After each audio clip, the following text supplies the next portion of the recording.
Halo semua, salam jumpa. Kita bertemu lagi di mata kuliah berpikir kritis yang hari ini temanya kita akan membahas mengenai membaca kritis ya. Jadi dalam membaca pun kita harus bersifat kritis.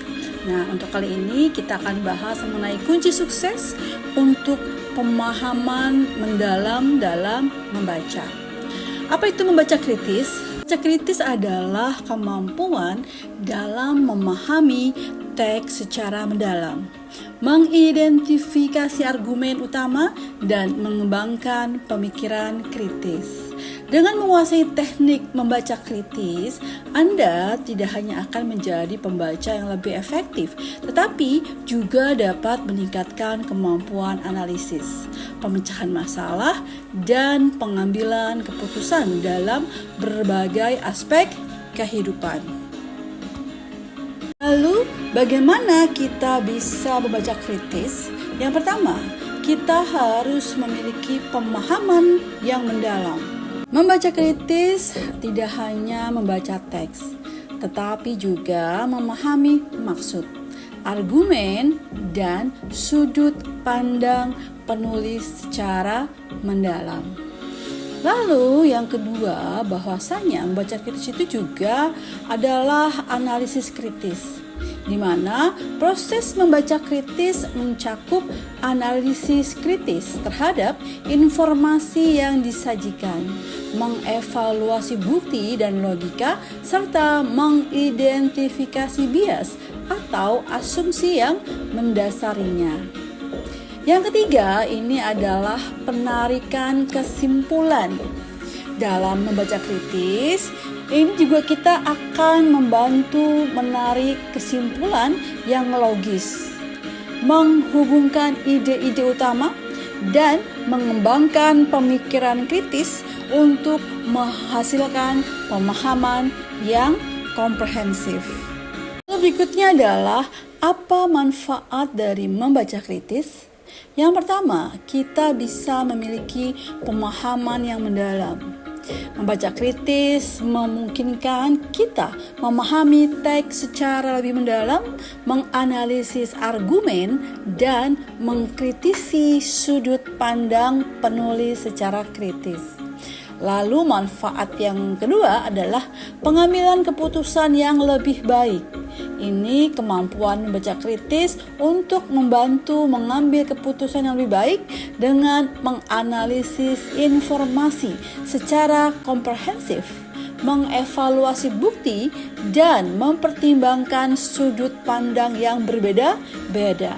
Lalu manfaat yang ketiga ini adalah peningkatan prestasi akademik, di mana keterampilan membaca kritis sangat penting dalam konteks akademik, membantu Anda semua dalam memahami materi pelajaran dengan lebih baik, menulis esai yang lebih analitis, dan mencapai prestasi yang lebih tinggi. Tahapan dalam membaca kritis, yang pertama, kita harus memahami konteks, identifikasi tujuan, lalu audiens, dan latar belakang teks yang Anda baca untuk memahami konteks dan sudut pandang penulis. Ini sangat penting sekali agar kita bisa memahami dari apa yang ditulis oleh si penulis. Lalu yang kedua, ini adalah kita mengidentifikasi argumen utama dengan cara menemukan tesis atau pernyataan utama yang disampaikan oleh si penulis, serta bukti dan logika yang digunakan untuk mendukung argumen tersebut. Lalu yang ketiga, ini adalah mengevaluasi bukti dan logika. Ya, ini adalah bagaimana kita mengkaji secara kritis apakah bukti yang disajikan ini cukup kuat dan logis untuk mendukung argumen utama dari si penulis tersebut. Agar kita bisa memahami konteks dan sudut pandang, maka kita harus bisa memahami dari tujuan penulisan tersebut dengan cara identifikasi tujuan penulis dalam menulis teks tersebut. Apakah untuk meyakinkan atau menginformasikan atau untuk menghibur pembaca. Yang kedua, kita harus tahu latar belakang penulis dengan cara memahami latar belakang penulis seperti bidang keahliannya, afiliasinya, dan perspektif yang mempengaruhi sudut pandang dalam teks tulisannya. Yang ketiga ini adalah mengenai konteks waktu dan tempat. Artinya kita harus mempertimbangkan konteks historis, budaya, dan sosial di mana teks tersebut ditulis, karena hal ini dapat mempengaruhi sudut pandang penulis. Yang keempat, kita harus memahami audiens yang dituju. Artinya apa? Kenali audiens yang dituju oleh penulis, karena hal ini dapat mempengaruhi pemilihan kata, nada, dan gaya penulisannya. Hal yang tidak kalah penting, kita harus bisa mengidentifikasi argumen utama, di mana yang pertama caranya kita bisa temukan tesis ya, dengan cara mengidentifikasi pernyataan utama atau tesis yang disampaikan penulis sebagai gagasan sentral dalam teks. Yang kedua, kita kenali klaim. Catat klaim-klaim yang digunakan penulis untuk mendukung tesis atau argumennya. Yang ketiga, hubungkan ide. Ini adalah kita dengan cara mengamati bagaimana ide-ide dalam teks saling terkait dan mendukung argumen utama penulis. Dan yang terakhir, kita bisa menganalisis implikasi dengan cara mempertimbangkan implikasi dan konsekuensi dari argumen utama si penulis.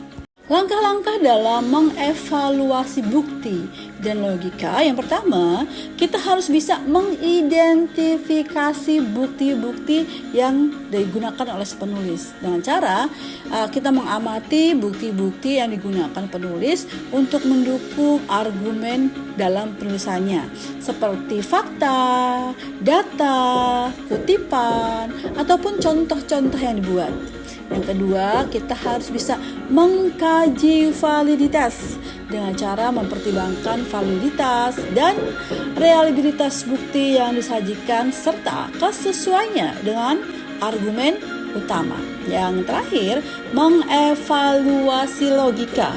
Periksa apakah argumen penulis disusun secara logis dan konsisten atau terdapat kesalahan logika seperti logika yang keliru atau generalisasi yang terlalu luas. Agar kita bisa membaca secara kritis, kita harus bisa menghubungkan ide-ide utama seperti bagaimana pentingnya membaca kritis. Ini harus memiliki bukti pendukung. Dengan kita memiliki bukti pendukung, maka ini akan meningkatkan pemahaman pengambilan keputusan dan prestasi akademik, di mana nanti implikasinya menjadi pembaca yang lebih efektif dan pemikir yang kritis. Lalu berikutnya adalah tahapan membaca kritis. Kita harus memiliki bukti pendukung, yaitu dengan memahami konteks, mengidentifikasi argumen, dan mengevaluasi bukti. Implikasinya, kita akan menghasilkan pemahaman yang mendalam dan analitis. Yang berikutnya adalah menganalisis sudut pandang penulis, di mana bukti pendukungnya kita mengenali tujuan, latar belakang, dan audiens penulis. Yang implikasinya nanti kita akan memahami perspektif penulis secara komprehensif atau secara keseluruhan. Pengembangan pemikiran kritis ini adalah menjadi poin yang sangat penting. Caranya, kita harus bisa pertanyakan apapun yang ada di depan kita secara kritis. Ajukan pertanyaan-pertanyaan kritis untuk mempertanyakan asumsi, mengkritisi argumen, dan mencari perspektif alternatif. Lalu berikutnya, kita harus membuat catatan dan ringkasan. Ya, pada saat itu kita harus buat catatan dan ringkasan yang membantu Anda memahami dan menghubungkan ide-ide utama secara sistematis. Yang ketiga, kita bisa mendiskusikan dengan orang lain.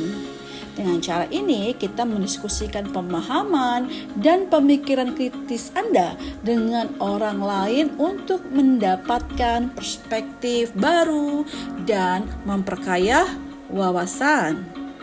Lalu berikutnya adalah kita harus bisa melakukan langkah-langkah praktis untuk membaca kritis. Langkah pertama, kita mengidentifikasi tujuan. Tanyakan pada diri sendiri, apa tujuan saya membaca teks ini? Kenali kenapa saya membaca tulisan ini.